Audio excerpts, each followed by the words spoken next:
Hello guys, hello Scorpio. Welcome dito sa aking channel, Scorpio. Wait lang guys, i-charge ko lang ang aking cellphone. Pasensya na kung gumalaw siya, Scorpio. Okay, Scorpio, so thank you for watching. I hope na makaresonate ka sa akin ngayon.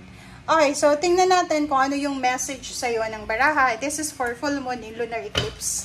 So normally, para sa mga Scorpio, yung full moon in Virgo ngayon, and total lunar eclipse, yung highlight sa'yo ay posibleng magdala to sa'yo ng major shift sa Pisces and Cancer, sa friendship, social circles, long-term goals, doon sa mga plano mo sa buhay. Okay?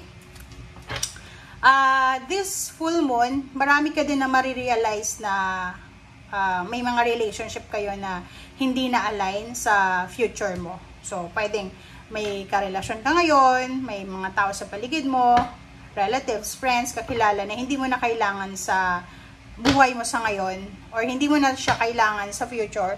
So, ito ay posibleng maging rason para tapusin na yung relationship or realign yung relationship kung pwede pang ma-recover. Okay?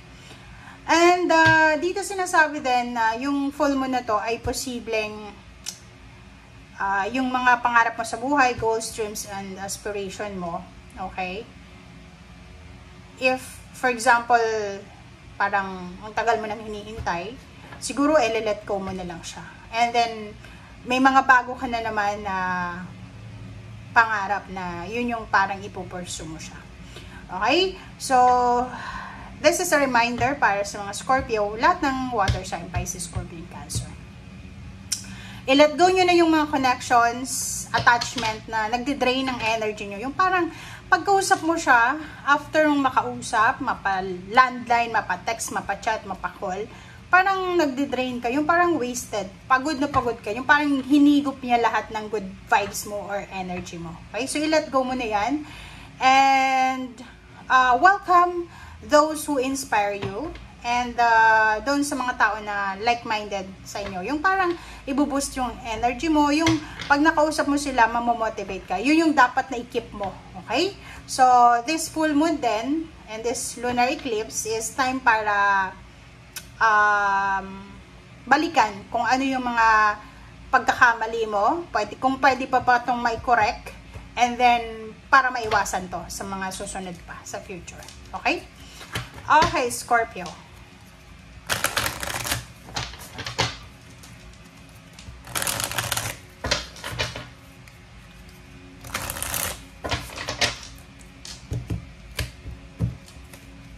Kumuha tayo dito ng 2 cards.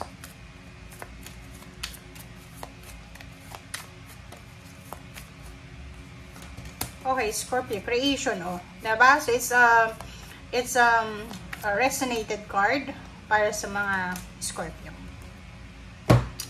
Okay, Scorpio, comment down below. Kasasabi ko lang sa'yo, na this full moon lunar eclipse is may mga magsisimula sa buhay mo and may mga dapat nang alisin. If hindi na siya resonated sa energy mo, hindi mo na kailangan to. Nakikita ko sa'yo dito, may mga Scorpio na parang the-impress siya. Yung impress card is you're fertile. Fertile, you have new ideas, new vision, new mission, new goals sa buhay, but you're confused. So, sa ping relationship, parang nakikita ko na gusto mong magkaroon ng bagong relationship or ayusin yung kasalukuyan mong relationship sa ngayon, but confused ka. Hindi mo alam kung gusto mo nga ayusin, pero hindi ka sigurado. Paki-comment sa comment section. At ang creation card na to, it's a Empress card. Okay? Empress card, so ibig sabihin, yung lunar eclipse na to, yung full moon na to, ay magdadala to sa'yo ng pwedeng pagbabago ng nararamdaman. Pwedeng dati in love ka sa taong ito, and then this eclipse na to, parang mararamdaman mo na biglang nawala yung pagmamahal mo, parang ganun. So, but may confusion, parang mixed emotion yung mararamdaman mo. Okay, tingnan natin.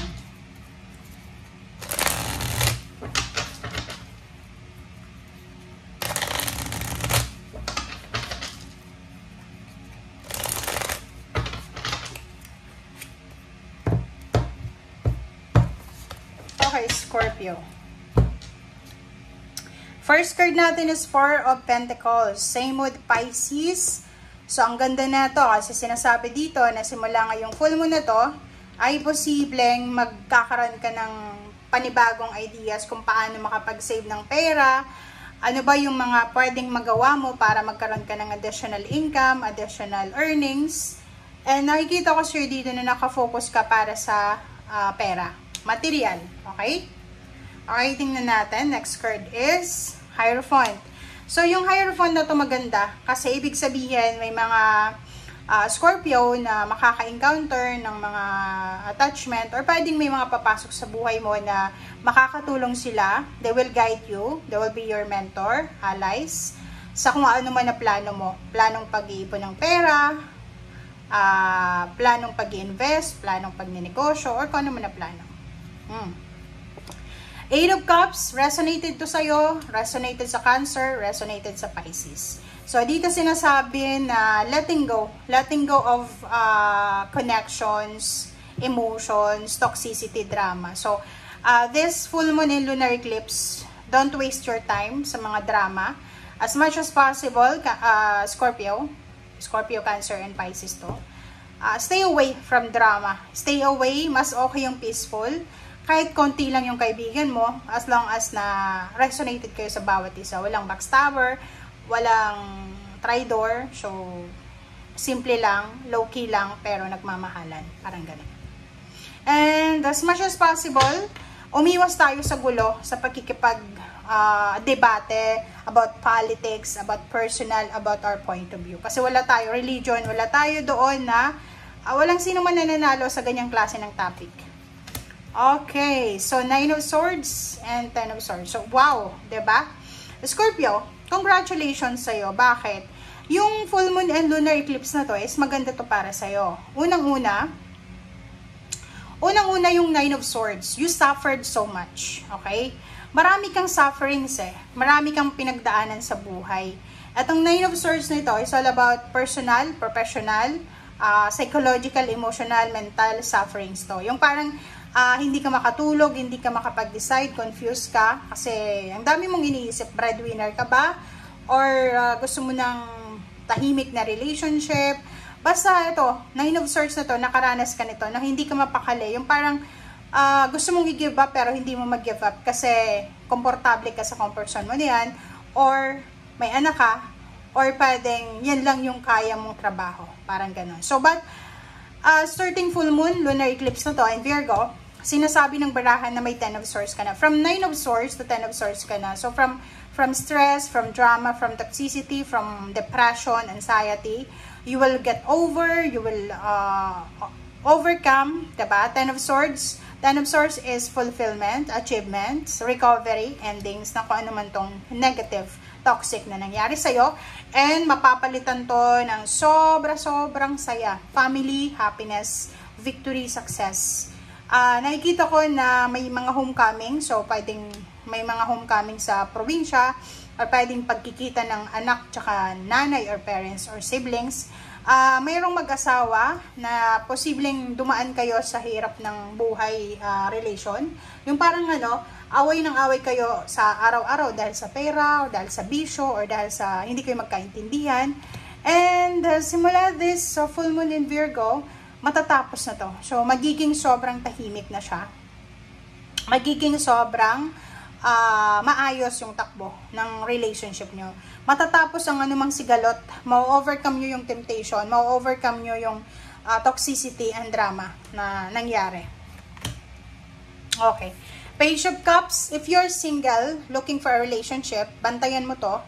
Kasi ito, para sa mga Scorpio to. Okay? Pwedeng may paparating sa inyo na offer ng love life, offer ng friendship, or offer ng collaboration or attachment.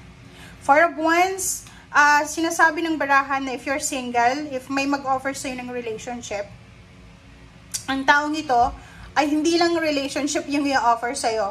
Hindi lang yung pang long term to guys So kung sino man ang makikilala mo, ang taong ito ay posibleng pakasalan ka, bigyan ka ng anak, or magkakaroon kayo ng anak together, magkakaroon kayo ng bahay, siya yung magiging sagot sa unstable love life mo or family life na pinagdadaanan. So, bibigyan kaya ng stability, security, and balance. And last card natin is Knight of Swords. So, napakaraming balita, information, na pwedeng magdala sa'yo ng happiness, success, and prosperity, abundance, security sa emosyon. So, nakikita natin dito na yung pinaka-highlight sa'yo talaga is emosyon. And kung ano man to na mabigat na dalahin sa araw-araw na dala-dala mo, yung parang mga baggages mo, ay posibleng matapos na to. And bibigyan ka ng pagkakataon ng ating universe, ang full moon na to, ng lunar eclipse na to, ng time para makapagsimula, makarecover, ma-renew kung ano yung dapat ma-renew sa buhay mo. Okay? Thank you for watching, guys, and see you again. Bye!